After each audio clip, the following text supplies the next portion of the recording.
Alright, we are trying this out again. We're on a bike ride again.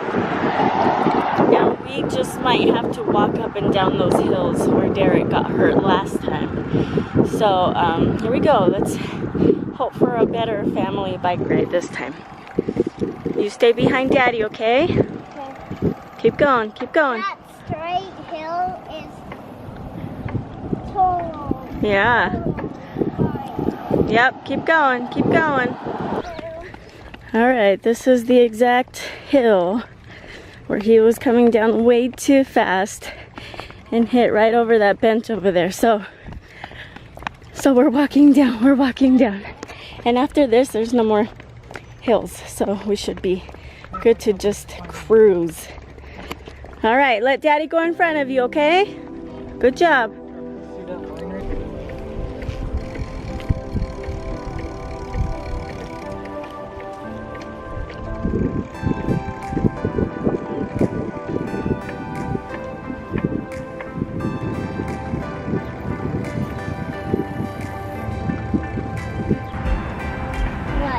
Casey? Oh, he's sleeping. I'm so sorry. Are you sleeping? This helmet. What is that? This helmet keeps falling. I know. Casey's sleeping. It's a lot of weight. I know.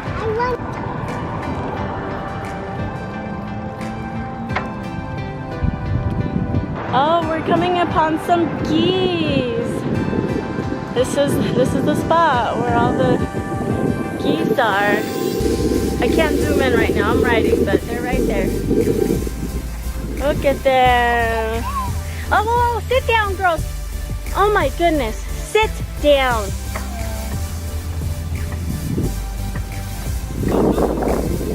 We're in a tunnel.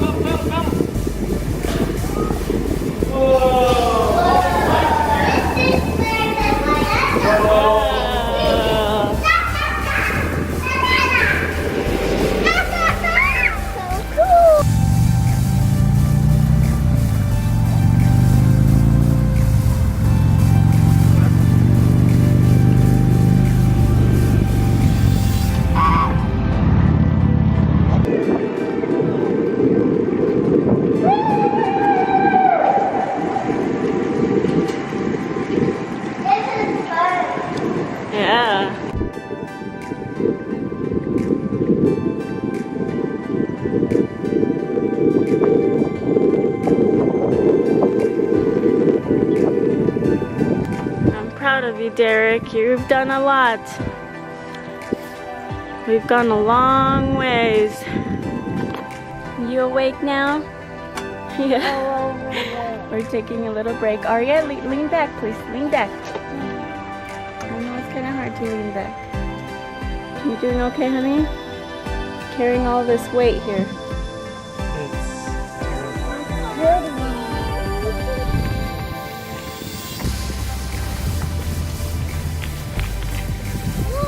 Did you have a good time? Hello? I'm so excited. Aria just wants to ride her bike. Oh, you didn't get to ride. She's still learning, so I feel like that would have been way too long for her. It was a 6-mile bike ride. What? 6 miles. Well, I think you said 16. I'm like, no. No wonder. No, it's 6 miles. Come here. That's my usual 6 miles that I run. That's how I know it was exactly 6 miles. Alright, on your feet. Yeah. So Derek saw this, and what did you say it was? I can't. You said Dela Cruz, Derek. He thought it was Dela Cruz from Coco, but no, he's talking.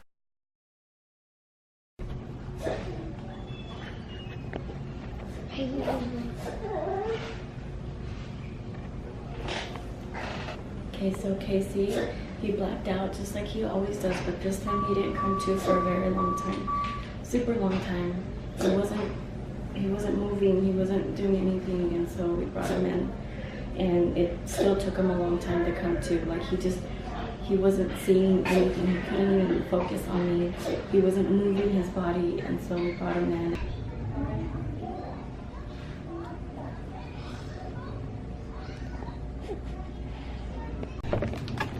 Okay, we're in the pediatric floor. And Casey's playing with all these toys, and he's about to get an MRI. Yeah, they're gonna sedate him. Scares me, scares me. Where did those go? Put them in there. Put them in the box. He's doing good. He's doing much better. Okay, we're doing much better now. Casey got his MRI, and it didn't show anything abnormal. So he's fine. Now, you want more to eat? So he's finally able to eat, and he is hungry.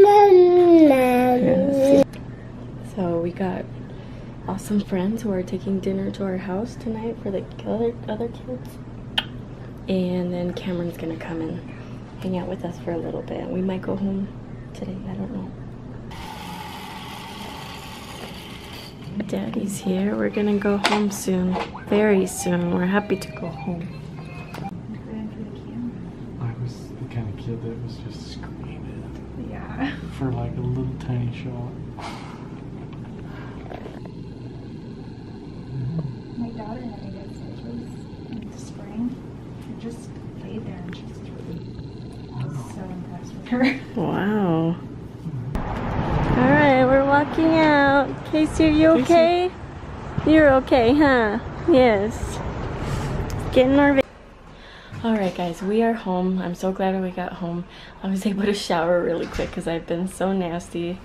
But I quickly wanted to kind of talk about what exactly happened. So, a background on Casey. He has gotten breath holding spells for a while now. Maybe, I think it started when he was like 7 months. So it was really early. I thought it was pretty early.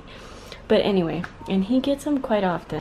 If you don't know what a breath holding spell is, it's just when the kids, some kids do get it when they get so mad that they're like, I'm gonna hold my breath. And then they faint from holding their breath so long. But the way that my kids have gotten it is just, they get it when they're upset. They start crying so much that they can't catch their breath and they faint. And usually, both Aria had them and now Casey has them, and they both just came to right away. Like they would like faint and then, oh, okay, I'm awake. Just like that pretty much. But this morning, Casey was pushing a little kid stroller and I think it kind of slipped from under him and he fell and hit his head somehow. I didn't see it. I heard it. I heard the thump on the wood floor, and then so I ran to him and he was on his knees crying, wanting me to hold him, and so I picked him up, and when I picked him up, that's when he was still crying that silent cry like ah, and then his eyes rolled back and he arched his back and he fainted. And so I thought it was going to be like any other time. I thought he was going to come to right away. He didn't. So he was blue, and so I kept going, Casey, wake up, kind of like we always do, and he just wasn't coming to. I mean, his eyes were rolled back, and he was like shaking, like seizure shaking, and which got me really scared because these breath holding spells happen all the time, but the whole shaking and his hands were like doing this, and it got me really scared. And so I called Cameron and he started panicking too, and I said, call 911. And anyway, we were both like trying to get him to wake up because you can tell that he was like breathing just a little bit here and there. It wasn't like a normal breathe. But so anyway, we were panicking like crazy. We laid him down on the couch, and then he finally started crying, and it wasn't like a big cry, it was just like a whimper. And so I said, okay, I'm gonna sit him up so he really wakes up. And I would pull him up and he was just limp, and he was just like looking like he was not focusing like I'm focusing on you right now. He was just like, you know, like he just wasn't focusing, and he was limp. He couldn't move anything. He wasn't moving at all. And so I ran downstairs. I was still in my PJs. I ran downstairs and I changed into what I was wearing yesterday. And I mean, you guys saw me. I just got ready as soon as I can, grabbed my bag. Cameron put Casey in the car, and he was still limp when you were putting him in the van this morning, right? Yeah. Yeah, and then I was able to go in. Cameron, thankfully, he thought to take the other car seats out. so that he can take the kids wherever they needed to go. Anyway, so I rushed to the hospital. The whole time I'm like, Casey, keep crying. I need to hear you cry. He was whimpering the whole way there. So we got there. I just left the van there in the emergency section. I grabbed Casey, went inside, and he was still limp. Like I had him like this. He was looking up, but he was not looking at me.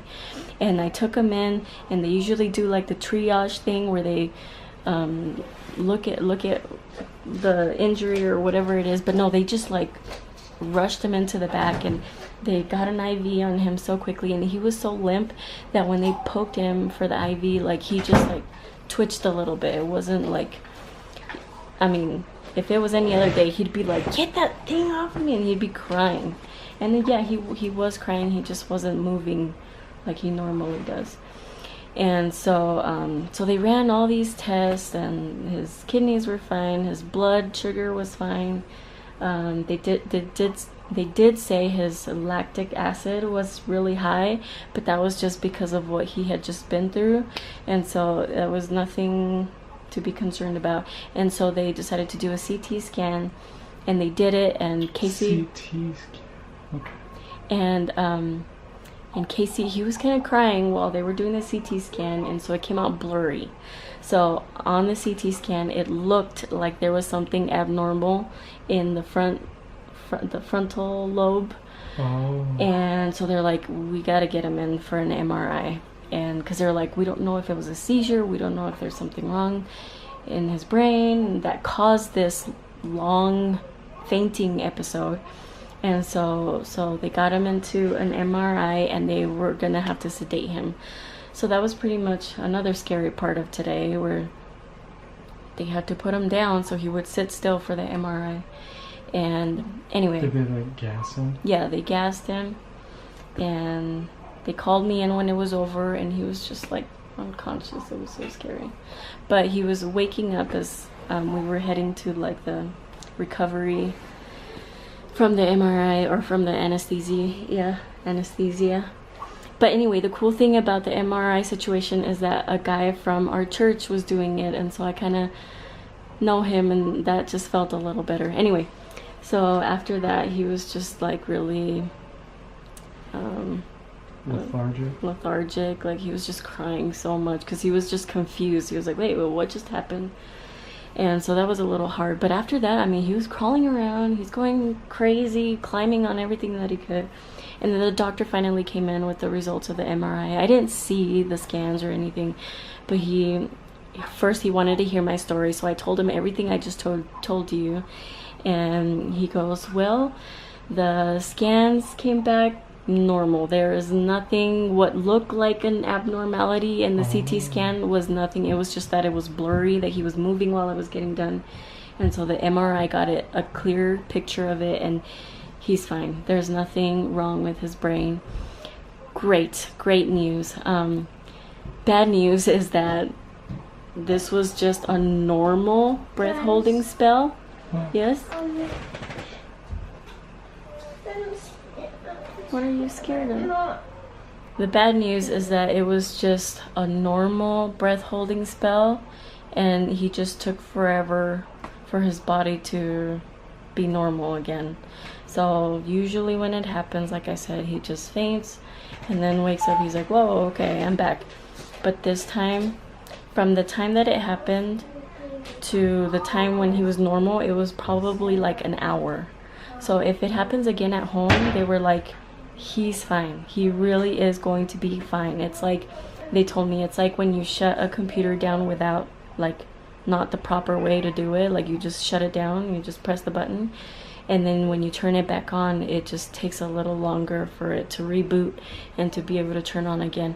And that is pretty much what's going on with these breath holding spells. And today's just took longer for him to reboot, for him to be able to see again, and for him to be able to move this arm and then this arm and then this leg.